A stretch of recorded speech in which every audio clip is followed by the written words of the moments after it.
Hey guys, welcome to Living in Southern Arizona. In today's video, we're going to cover the pros and cons of living in Arizona.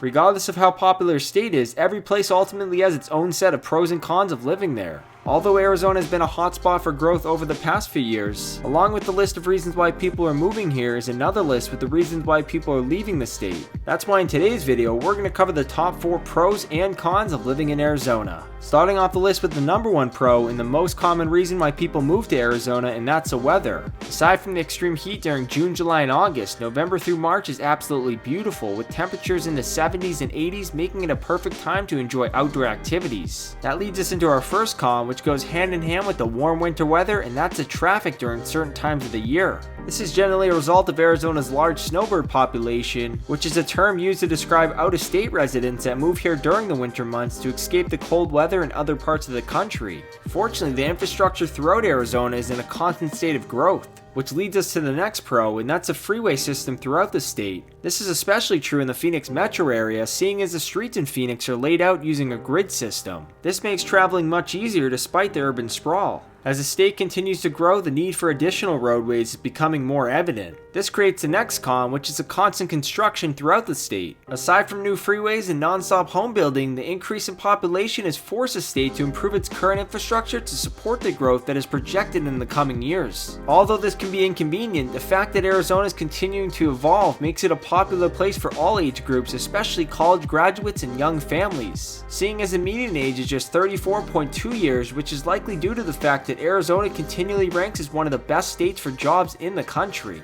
Not to mention, 8 Arizona companies made the Fortune 500 list in 2022. Unfortunately, a con of living in Arizona if you have children is the school system. Seeing as the state ranks 47th for least educated, 38th for educational attainment, and 48th for school quality, along with one of the highest student-to-teacher ratios in the country. Fortunately, Arizona has a number of highly rated public and private schools scattered throughout the state. While the education system may be lacking compared to the East Coast, Arizona's geographic location is one of the biggest pros of living in the Grand Canyon state. Aside from its close proximity to popular states like California, Nevada, and Mexico, the diverse landscape throughout the state makes it one of the most unique places to live in the country. Seeing as you could go skiing in Flagstaff, then drive a few hours south down to Phoenix and enjoy 70-degree weather in the same day. Lastly, the final con on our list is something that often gets overlooked, and that's the state's poor air and water quality, especially within densely populated areas like Phoenix. In fact, Phoenix ranks among the top 5 cities with the highest air pollution in the US, which is largely due to the fact that Phoenix sits in a valley surrounded by mountains. If that isn't bad enough, Arizona is also known to have very poor tap water, especially from a taste standpoint. And that wraps up the video, guys. I hope you enjoyed this one, and if you did, be sure to leave a like, comment, and subscribe down below. Thanks for watching.